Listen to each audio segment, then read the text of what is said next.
El versículo 11 habla del propósito eterno que Dios tenía, que hizo en Cristo Jesús, nuestro Señor. ¿Pero de qué propósito habla? Según los versículos que acabamos de leer, habla del propósito que Dios tuvo desde la eternidad de salvar tanto a judíos como a gentiles. Dios tuvo el propósito desde la eternidad de salvar a pecadores. En la mente infinita de Dios estaba el propósito de crear a los hombres.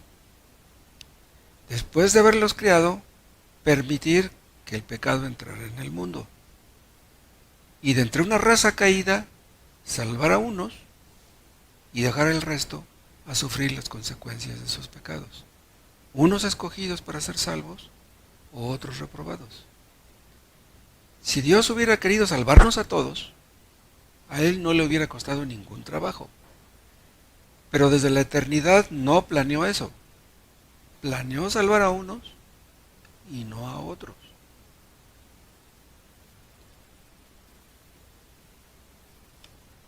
Si Dios se propone algo, ¿será posible que no pueda hacer lo que se propone?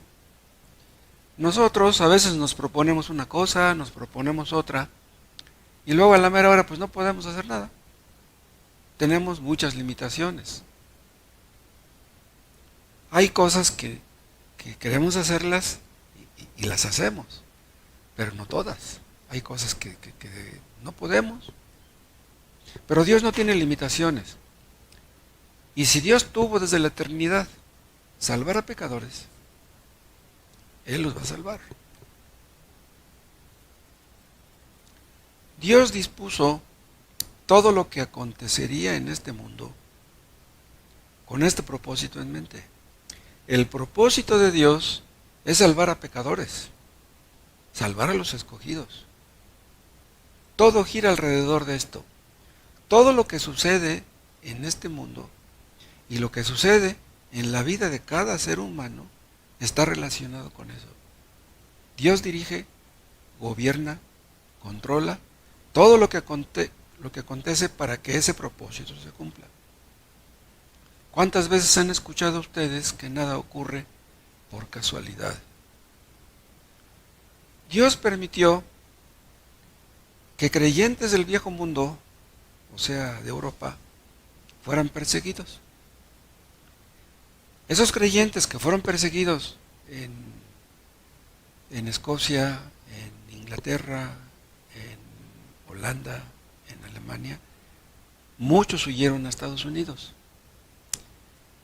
El Evangelio llegó a Estados Unidos y después de Estados Unidos nos llegó a México. El Evangelio verdadero no nos llegó por medio de los españoles, nos llegó por medio de esos que llegaron huyendo de allá.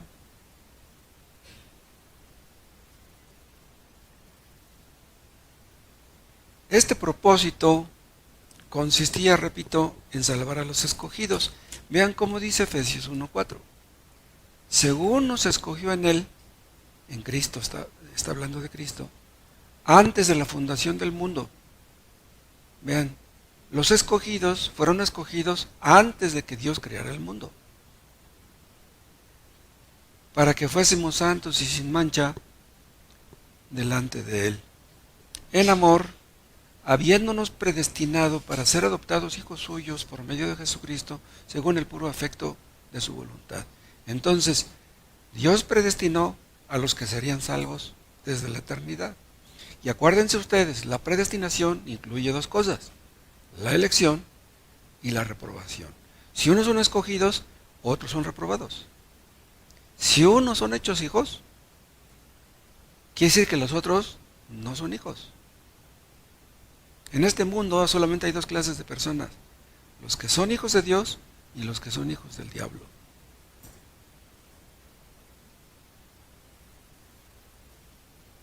Como Dios planeó todo esto desde la eternidad, entonces el Evangelio no fue un plan B.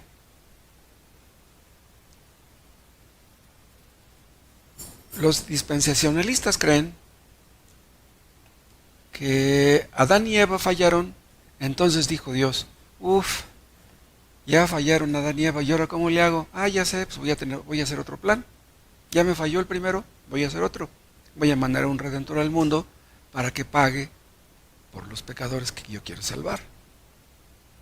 Entonces, ese sería un plan B. Pero vean, López Obrador tal vez tenga un plan B, pero Dios no tiene un plan B. ¿Sí?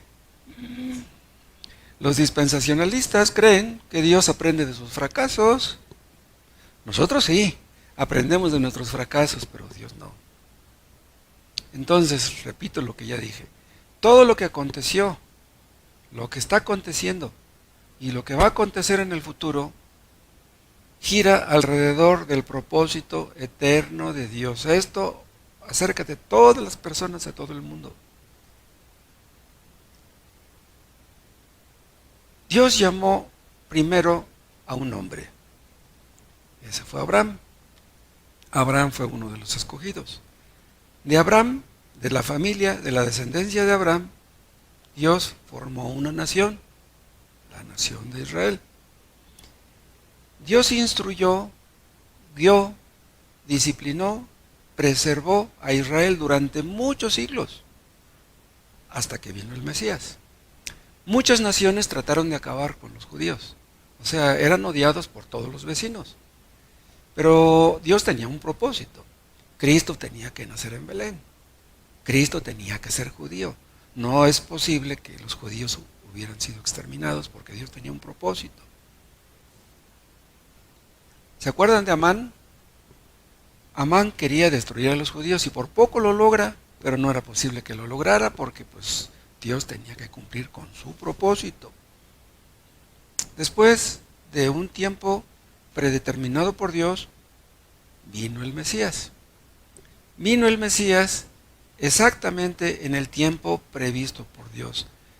En ese tiempo, cuando Cristo nació, todo lo que es la parte norte de África, la mayor parte de Europa y del Asia Menor, hablaban el idioma griego. Los romanos ya habían construido carreteras por todas partes. Entonces, todo estaba listo para que el evangelio corriera por todas partes. Todo aquello contribuía a que el evangelio se predicara y corriera rápidamente. Cristo les dijo a sus discípulos que fueran por todo el mundo predicando el evangelio. ¿Cómo nos iba a llegar a nosotros, a los habitantes de América? Vean un texto que está en Proverbios 21.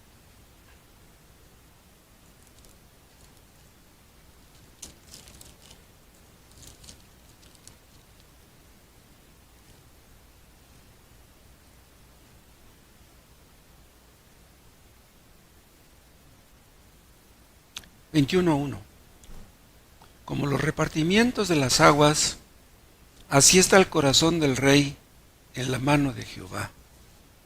A todo lo que quiere lo inclina. Vean lo que dice este texto. Dios tiene el corazón del rey, en realidad el corazón de todos los reyes, de todos los gobernantes, presidentes, dictadores, etc. Y a todo lo que quiere Dios los inclina. Entonces, si los reyes toman una decisión buena o mala, es porque Dios inclinó el corazón de esas personas para que tomaran esas decisiones. Entonces, el rey de Inglaterra empezó a perseguir a los cristianos. ¿Y qué pasó? Los cristianos huyeron a Estados Unidos, muchos de ellos, y fue entonces que muchos llegaron a ser salvos en Estados Unidos. Dios quería que Estados Unidos fuera un medio de bendición para todo el mundo. La gran mayoría de misioneros que han habido en todas partes del mundo han sido gringos. Inglaterra mandó muchos también, pero Estados Unidos mandó muchísimos más. Aquel rey que persiguió a los cristianos en Inglaterra no sabía que al perseguirlos se estaba cumpliendo el propósito eterno de Dios. Porque Dios quería que los cristianos fueran perseguidos para que fueran a Estados Unidos. Si no hubieran sido perseguidos, no hubieran ido a Estados Unidos.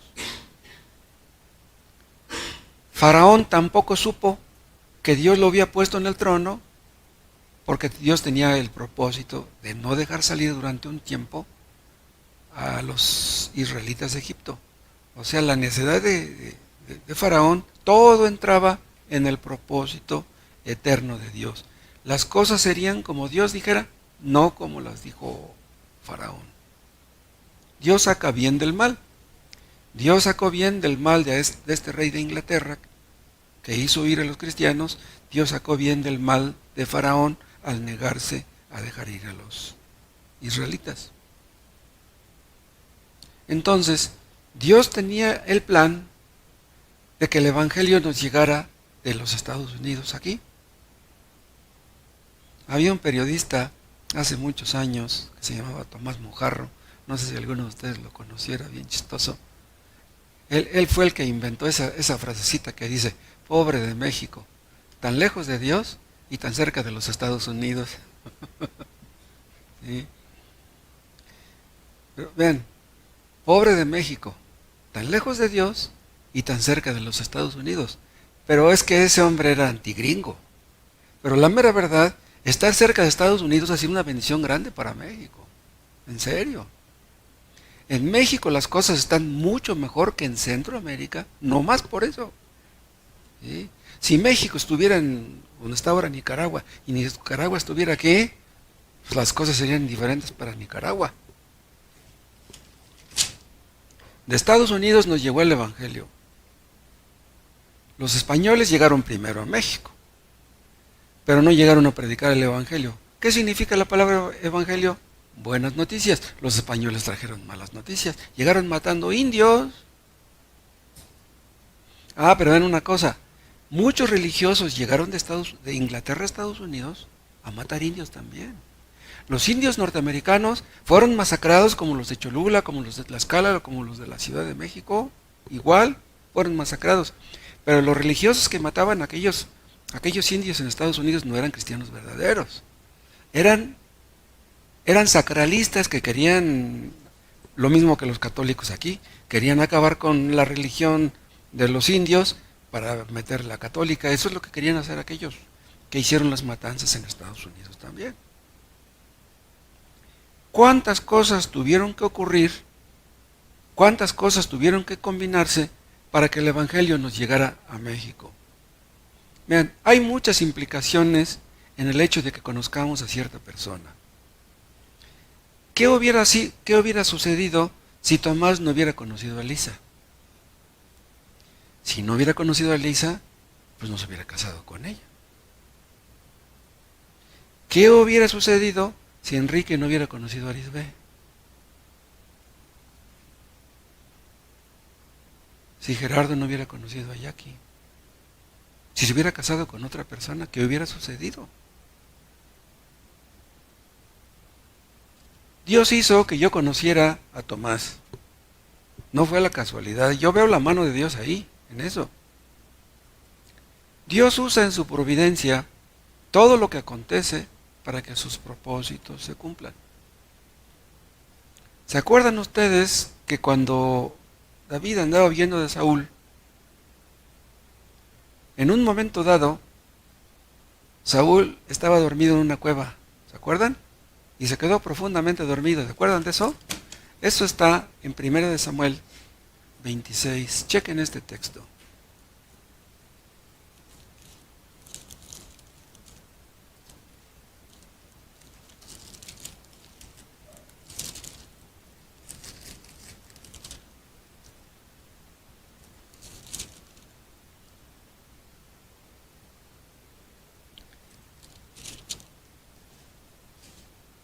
Dice 26:11.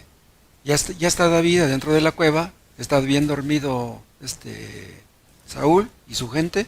Dice el 11, guárdeme Jehová de extender mi mano contra el ungido de Jehová. Le dice al que está junto con él, pero ahora toma la lanza que está a su cabecera y la vasija de agua y vámonos. Vean, lo tenía ahí. Saúl quería matarlo a él. Él pudo haberlo matado ahí, pero no lo hizo. Porque dice, él es el ungido de Jehová, ¿cómo lo voy a matar yo? Dice el 12, se llevó pues David la lanza y la vasija de agua de la cabecera de Saúl y se fueron. Y no hubo nadie que viese, ni entendiese ni velase, pues todos dormían porque un profundo sueño enviado de Jehová había caído sobre ellos. Vean, este no fue un sueño normal, fue un sueño enviado de Jehová. No era raro que estuviera dormido el rey Saúl, estaba cansado. Pero ¿cómo es que sus guardias, sus guaruras, estaban dormidos? No puede ser. No es posible que un guarura se duerma cuando está su jefe dormido. ¿No? A él le pagan porque esté despierto. Pero dice aquí que nadie había que velase porque Dios les mandó un sueño profundo también a sus guaruras.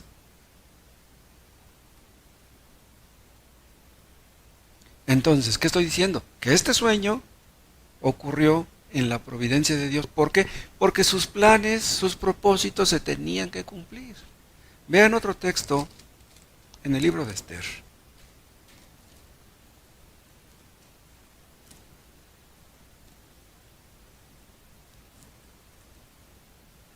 ¿Se acuerdan dónde está el libro de Esther? Está antes de Job. Antes de Job. ¿Se acuerdan dónde está Job? Antes de Salmos. ¿Sí?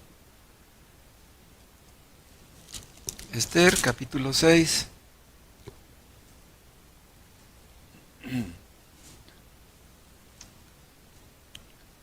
Aquella misma noche se le fue el sueño al rey, 6:1, y dijo que le trajesen el libro de las memorias y crónicas y que las leyeran en su presencia. Ven, hace rato al rey se quedó dormido, a este se le fue el sueño, vean. Entonces hallaron escrito que Mardoqueo había denunciado el complot de Bigtán y de Teres, 12 eunucos del rey de la guardia de la puerta, que habían procurado poner mano en el rey Asuero. Y dijo el rey: ¿qué honra o qué distinción se hizo a Mardoqueo por esto? Respondieron los servidores del rey, sus oficiales: nada se ha hecho con él. Entonces dijo el rey: ¿quién está en el patio? Y Amán había venido al patio exterior de la casa real para hablarle al rey, para que hiciese colgar a Mardoqueo en la horca que él le tenía preparada. ¿Ven? Y estaba a un punto de que Mardoqueo acabara con todos los israelitas. Y los servidores del rey le respondieron: he aquí, Amán está en el patio. Y el rey dijo que entre. Entró pues Amán y el rey le dijo: ¿qué se hará al hombre cuya honra desea el rey? Y dijo Amán en su corazón: ¿a quién desea el rey honrar más que a mí? Y respondió Amán al rey: para el varón cuya honra desea el rey, traigan el vestido real de que el rey se viste y el caballo en el que el rey cabalga y la corona real que está puesta en su cabeza. Y den el vestido y el caballo en manos de algunos de los príncipes más nobles del rey, y visten a aquel varón cuya honra desea el rey, y llévenlo en el caballo por la plaza de la ciudad, y pregonen delante de él: así se hará al varón cuya honra desea el rey. Entonces el rey dijo a Amán: date prisa, toma el vestido y el caballo como tú has dicho, y hazlo así con el judío Mardoqueo, que se sienta en la puerta real. No omitas nada de todo lo que has dicho. Esto fue increíble. Amán estaba pensando en matar a Mardoqueo. Y aquí las cosas empiezan a cambiar, dan un giro tremendo. En lugar de matarlo, tiene que honrarlo porque el rey le dice que lo honre. Y todo ocurrió, ¿por qué? Porque al rey se le fue el sueño. Entonces vean cómo Dios usó un profundo sueño, y aquí Dios está usando el insomnio de otro rey para que sus propósitos se cumplieran. No era posible que Amán terminara matando a los israelitas, porque entonces los propósitos de Dios no se hubieran cumplido. ¿Cómo es posible que en ese mismo momento manda el rey, pregunta quién está en el patio? Y era Amán, precisamente, y no otra persona. Dios no está detrás de todos los sueños profundos. Dios no está detrás de todos los insomnios. No, hay personas que tienen insomnio porque pues se comen 2 hamburguesas a las 11 de la noche, pues ¿cómo van a poder dormir? ¿No? ¿Sí? Dios está, hermanos, detrás de todo lo que nos acontece. Hay algunos de nosotros que tenemos hijos que son muy rebeldes. Pues Dios está detrás del carácter de nuestros hijos rebeldes, de nuestros hijos desobedientes. Si tenemos hijos necios, ¿aprendemos de ellos? Dios quiere que aprendamos una de dos: o a fajarnos los pantalones y a ser líderes en la casa, o a ser humildes. Hay padres que son muy débiles y que le tienen miedo a sus hijos. Un padre cristiano ¿le va a tener miedo a sus hijos? ¿Cómo es eso? No, un padre debe de fajarse los pantalones, debe de poner las reglas en la casa. ¿Sabes qué, hijo? Aquí, mientras tú vivas conmigo, se van a hacer las cosas como yo digo. No como tú digas, ni como tu mamá diga. Aquí se va a hacer lo que yo digo. Así debe ser un padre cristiano. Los padres débiles lo que consiguen es que sus hijos manden en la casa. ¿Y qué sucede con esas familias pobres? Entonces Dios nos enseña de nuestros hijos. Ahora, si tenemos un hijo enfermo que sufre un accidente, aprendemos de eso. Si tenemos un hijo que nació con una enfermedad congénita, aprendemos de eso. ¿Cuántas cosas habrán aprendido Enrique y Arisbe acerca de Becky y de Miriam? ¡Wow! ¿Qué hay detrás de que un hijo termine una carrera universitaria o no? Nosotros quisiéramos que nuestros hijos terminaran una carrera. Pero si no pueden, por algún motivo, el hombre propone y Dios dispone. Nuestros planes de que nuestros hijos terminen la carrera pues son buenos. Pero si Dios dice no la termina, pues no la terminó. Y los propósitos de Dios son sabios. Dios sabe por qué permite una cosa o por qué permite la otra. Sansón puso los ojos en una filistea. Y dice la palabra de Dios que eso venía de Dios. ¿Cómo? Está claramente que los judíos no podían casarse con mujeres de otras naciones. ¿Cómo es que vino de Dios que Sansón pusiera los ojos en una filistea? No estoy inventando, eso lo pueden ustedes checar. Vean, Dios permitió que Sansón pusiera sus ojos en una filistea. No es que esa haya sido su voluntad, pero a fin de cuentas, como no lo impidió, de todos modos esa fue su voluntad permisiva, no su voluntad directiva. ¿Me explico? Si un muchacho dice ser cristiano y pone sus ojos en una muchacha inconversa, eso no es de Dios. Eso no puede ser de Dios. O si una muchacha dice ser cristiana y pone sus ojos en un muchacho que no es cristiano, eso no es de Dios. Eso es de ella, es de su carne, es de su pecado. Abraham se enredó con Agar. ¿Eso era de Dios? Dios permitió que así sucediera, pero Dios no estuvo de acuerdo con eso. Y Abraham sufrió las consecuencias. Todo lo que acontece en el mundo, grande o pequeño, obedece a este propósito de salvar a los escogidos. Pilatos, Herodes, Judas Iscariote estaban donde estaban por lo mismo.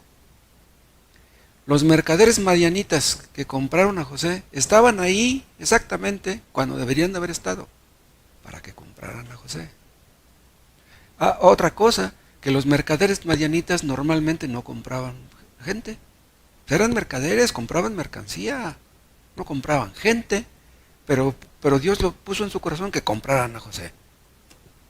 ¿Por qué? Porque Dios quiso. ¿A dónde llegaron? A la casa de Potifar. Pues eso estaba también en los planes de Dios. Potifar y su loca y su necia esposa cumplieron con el propósito de Dios. Es increíble eso. ¿Sí? Dios sacó bien del mal de todo lo que hizo la esposa de Potifar. Dios hará lo que se ha propuesto. Nada lo va a impedir. El día que el último de los escogidos sea salvo, ese día la puerta se cerrará. Ya no habrá salvación para nadie. Como cuando el arca de Noé. Dios cerró la puerta y empezó a llover. Ya después llegaron, le tocaron y querían que Noé les abriera la puerta, ya no. Hay un número determinado de escogidos. El día que el último de los escogidos sea salvo, se va a cerrar la puerta y ya nadie va a ser salvo. Vean Romanos 11.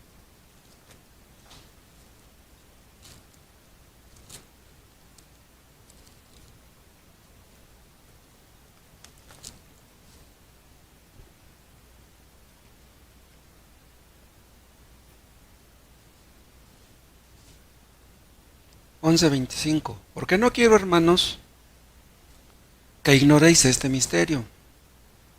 Otra vez la palabra misterio. Para que no seáis arrogantes en cuanto a vosotros mismos, que ha acontecido a Israel endurecimiento en parte, hasta que haya entrado la plenitud de los gentiles. Vean, esta palabra plenitud quiere decir lo que les estoy diciendo, que hay un número fijo, determinado por Dios, de gentiles que han de ser salvos. Y ese día que el último de los gentiles sea salvo, entonces vendrá el fin. Todavía está la puerta abierta. Todavía seguimos predicando el Evangelio. Va a llegar el día en que ya no va a ser así. Dios creó todo, sustenta todo, gobierna todo, para que sus propósitos se cumplan. Y por eso oramos. Le pedimos a Dios pues, que sus propósitos se cumplan. No para que se cumplan los nuestros, sino los de Él. Les he contado cómo fue que mi papá nos trajo a México. Mi papá nació en Dolores Hidalgo, Guanajuato. Adelante, en el llano de abajo. Mi abuelo le regaló a mi papá unas tierras. Se supondría que él le iba a cultivar las tierras. ¿Pero qué creen? Que un día mi papá se subió a un árbol y al caer se cayó del árbol. ¿Y qué creen? Cuando se cayó, en su pie se le enterró una jara. Había muchas jaras en el pie del árbol. Son unos como palos así que nacen con puntiagudos hacia arriba. Y se le enterró en un pie. Y no pudo sanar bien de esa herida que sufrió en el pie. Y se le empezó a hacer muy fea su herida. Se le hizo como una llaga que no le podía cerrar. Entonces le recomendaron a un buen médico acá en México. Entonces mi papá pues, tuvo que venir a México a atenderse. Y tenía que ir y venir de mi tierra acá a México. Entonces se le prendió el foco a mi papá y dijo, ¿qué tengo yo que estar yendo y viniendo? Pues mejor me llevo a toda la familia, vendo aquí el terreno y pues por allá rentamos. Bueno, pues le vendió su terreno a un hermano y nos trajo a todos a México. Y fue así como yo llegué después a la colonia Vasco de Quiroga. Ahí vivimos muchos años hasta que me casé. Pero vean una cosa, yo trabajaba en la Vasco de Quiroga. Y un primo mío que me enseñó a cortar el pelo, se enojó conmigo y me corrió. Y me fui a la San Felipe. Allá fui a trabajar en la San Felipe y ahí conocí a mi esposa. Cuando la vi, inmediatamente me gustó. Dije, de aquí soy, ¿no? Entonces, vean ustedes cómo Dios lo tenía todo planeado.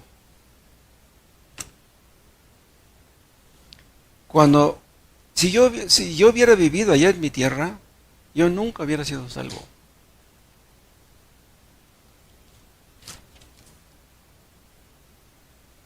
Mi papá pudo haberse caído de aquel árbol. Sufrió una fractura.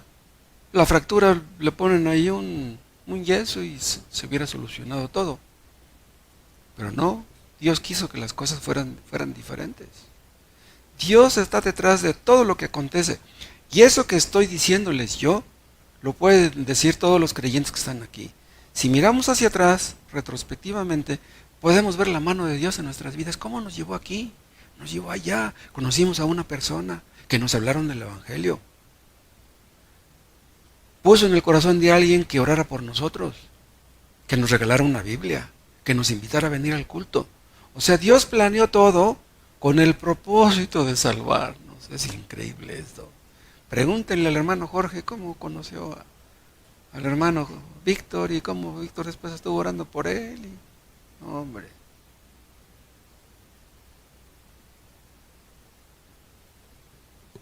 Dios hizo que un hombre naciera ciego. Eso está en el Evangelio de Juan, el ciego de nacimiento. Y ahí aprendemos grandes cosas a través de eso, de ese ciego de nacimiento. O sea que Dios tenía un ciego de nacimiento para enseñarnos que Cristo es la luz del mundo.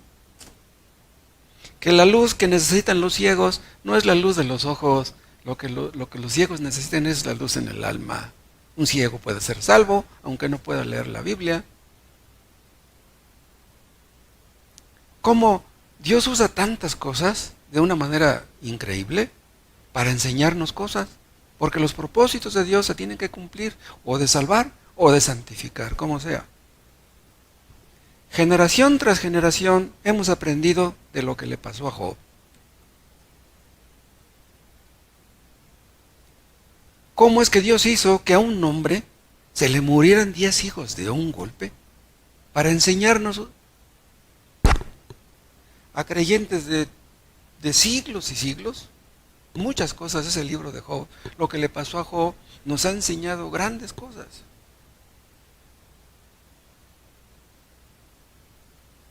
Si ustedes están aquí y no son salvos, es porque alguien les invitó a venir. Vinieron por curiosidad, les gustó y siguen viniendo. Si están aquí, no es por casualidad, es porque Dios quiso que vinieran. Si ustedes están aquí es porque Dios los anda buscando a ustedes. A lo mejor ustedes creen que están buscando a Dios y es más bien al revés, es Dios que los anda buscando a ustedes. Porque Dios no quiere que ustedes se pierdan, Dios no quiere que ustedes acaben mal.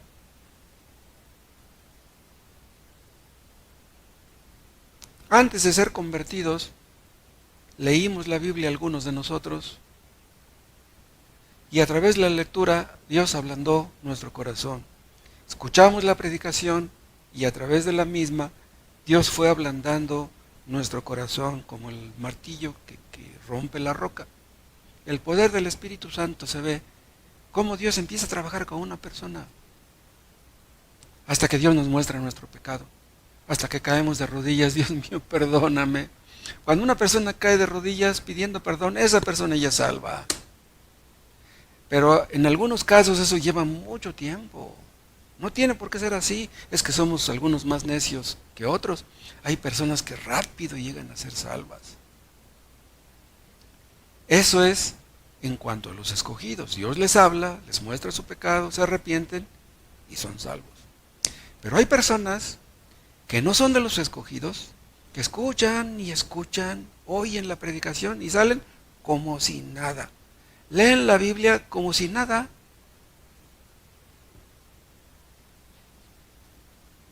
Qué tremendo que una persona lea la Biblia 10 años, 20 años y no sea salva. ¿Qué está pasando? A los que íbamos a ser salvos, Dios nos mostró nuestro pecado. Por naturaleza nadie ve su pecado. Por naturaleza todos queremos ser buenos. No, yo no he matado a nadie, pues yo me llevo bien con todos. Pero Dios nos mostró nuestro pecado porque ese era su propósito. Tenía que salvarnos. Pero vean, Dios empezó a tratar con nosotros en algunos casos desde antes que tuviéramos una Biblia en la mano. Por ejemplo, a algunos de nosotros, antes de que leyéramos la Biblia, ya había personas que estaban orando por nosotros, antes de que tuviéramos una Biblia en la mano. Eso no ocurrió conmigo porque mis padres no conocieron la palabra de Dios. Pero algunos de ustedes sí, sus padres estaban orando por ustedes. Cada detalle de nuestras vidas nos empujó, nos llevó a ese punto de la salvación. Cada detalle de nuestras vidas fue diseñado por Él. Cada detalle de nuestro físico, si seríamos güeros o morenos, de ojos claros u oscuros, si tendríamos el pelo claro o oscuro, si tendríamos chaparros o altos, o la tendencia a ser delgados o a ser gorditos. Todo estaba en los planes de Dios, incluso el temperamento.